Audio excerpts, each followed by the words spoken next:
हिंदू धर्म में एकादशी तिथि का बहुत महत्व माना जाता है। पंचांग के अनुसार साल में कुल 24 एकादशी तिथियां पड्डिडीअचती हैं। इन्हीं में से एक है माघ माह के कृष्ण पक्ष की शत्तिला एकादशी। शत्तिला एकादशी के दिन भगवान विष्णु की पूजा का विधान है। साथ ही इस एकादशी की व्रत कथा पढ़ने से भगवान विष्णु का सानिध्य प्राप्त होता है। ऐसे में आइए जानते हैं शत्तिला एकादशी की व्रत कथा के बारे में। एक समय दालभ्य ऋषि ने पुलस्त्य ऋषि से पूछा कि हे महाराज, पृथ्वी लोक में मनुष्य ब्रह्म हत्या आदि महान पाप करते हैं, पराये धन की चोरी तथा दूसरे की उन्नति देखकर ईर्ष्या करते हैं, साथ ही अनेक प्रकार के व्यसनों में फंसे रहते हैं, फिर भी उनको नरक प्राप्त नहीं होता। इसका क्या कारण है? वे न जाने कौन सा दान पुण्य करते हैं जिससे उनके पाप नष्ट हो जाते हैं। ये सब कृपापूर्वक आप कहिए। पुलस्त्य मुनि कहने लगे कि हे महाभाग, आपने मुझसे अत्यंत गंभीर प्रश्न पूछा है। इससे संसार के जीवों का अत्यंत भला होगा। इस भेद को ब्रह्मा, विष्णु, रुद्र तथा इंद्र आदि भी नहीं जानते, परंतु मैं आपको यह गुप्त तत्व अवश्य बताऊंगा। उन्होंने कहा कि माघ मास लगते ही मनुष्य को स्नान आदि करके शुद्ध रहना चाहिए। इंद्रियों को वश में कर काम, क्रोध, लोभ, मोह, अहंकार, ईर्ष्या तथा द्वेष आदि का त्याग कर भगवान का स्मरण करना चाहिए। पुष्य नक्षत्र में गोबर, कपास, तिल मिलाकर उनके कंडे बनाना चाहिए। उन कंडों से 108 बार हवन करना चाहिए। उस दिन मूल नक्षत्र हो और एकादशी तिथि हो तो अच्छे पुण्य देने वाले नियमों को ग्रहण करें।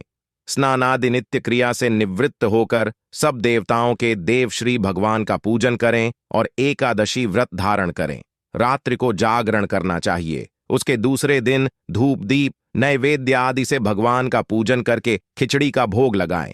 तत्पश्चात पेठा, नारियल, सीताफल या सुपारी का अर्घ्य देकर स्तुति करनी चाहिए। हे भगवान, आप दीनों को शरण देने वाले हैं, इस संसार सागर में फंसे हुओं का उद्धार करने वाले हैं। हे पुंडरीकाक्ष, हे विश्वभावन, हे सुब्रह्मण्य, हे पूर्वज, हे जगतपते, आप लक्ष्मी जी सहित इस तुच्छ अर्घ्य को ग्रहण करें। इसके पश्चात जल से भरा कुंभ, घड़ा ब्राह्मण को दान करें तथा ब्राह्मण को श्यामा गौ और तिल पात्र देना भी उत्तम है। तिल स्नान और भोजन दोनों ही श्रेष्ठ हैं। इस प्रकार जो मनुष्य जितने तिलों का दान करता है उतने ही 1000 वर्ष स्वर्ग में वास करता है। 1. तिल स्नान। 2. तिल का उबटन। 3. तिल का हवन। 4. तिल का तर्पण। 5. तिल का भोजन और 6. तिलों का दान। ये तिल के 6 प्रकार हैं। इनके प्रयोग के कारण यह शत्तिला एकादशी कहलाती है। इस व्रत के करने से अनेक प्रकार के पाप नष्ट हो जाते हैं।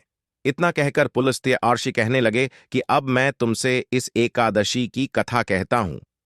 एक समय नारद जी ने भगवान श्री विष्णु से यही प्रश्न किया था और भगवान ने जो शत्तिला एकादशी का महात्म्य नारद जी से कहा, सो मैं तुमसे कहता हूं। भगवान ने नारद जी से कहा कि हे नारद, मैं तुमसे सत्य घटना कहता हूं, ध्यानपूर्वक सुनो। प्राचीन काल में मृत्युलोक में एक ब्राह्मणी रहती थी। वह सदैव व्रत किया करती थी। एक समय वह 1 मास तक व्रत करती रही। इससे उसका शरीर अत्यंत दुर्बल हो गया।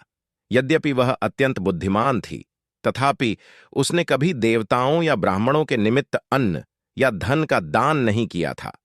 इससे मैंने सोचा कि ब्राह्मणी ने व्रत आदि से अपना शरीर शुद्ध कर लिया है, अब इसे विष्णुलोक तो मिल ही जाएगा, परंतु इसने कभी अन्न का दान नहीं किया, इससे इसकी तृप्ति होना कठिन है।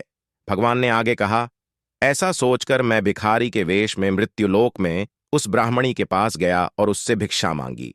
वह ब्राह्मणी बोली, महाराज, किस लिए आए हो? मैंने कहा, मुझे भिक्षा चाहिए। इस पर उसने एक मिट्टी का ढेला मेरे भिक्षा पात्र में डाल दिया। मैं उसे लेकर स्वर्ग में लौट आया। कुछ समय बाद ब्राह्मणी भी शरीर त्याग कर स्वर्ग में आ गई। उस ब्राह्मणी को मिट्टी का दान करने से स्वर्ग में सुंदर महल मिला, परंतु उसने अपने घर को अन्नादि सब सामग्रियों से शून्य पाया।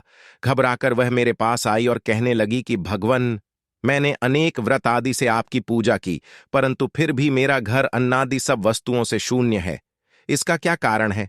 इस पर मैंने कहा, पहले तुम अपने घर जाओ, देव स्त्रियां आएंगी तुम्हें देखने के लिए।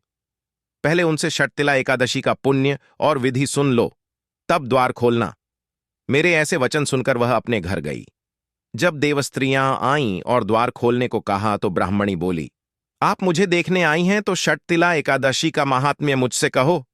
उनमें से एक देवस्त्री कहने लगी कि मैं कहती हूं। जब ब्राह्मणी ने षटतिला एकादशी का महात्म्य सुना तब द्वार खोल दिया। देवांगनाओं ने उसको देखा कि न तो वह गांधर्वी है और न आसुरी है, वरन पहले जैसी मानुष्य है।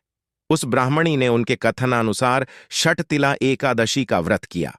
इसके प्रभाव से वह सुंदर और रूपवती हो गई तथा उसका घर अन्नादि समस्त सामग्रियों से युक्त हो गया। अत मनुष्यों को मूर्खता त्याग कर षटतिला एकादशी का व्रत और लोभ न करके तिलादि का दान करना चाहिए। इससे दुर्भाग्य, दरिद्रता तथा अनेक प्रकार के कष्ट दूर होकर मोक्ष की प्राप्ति होती है।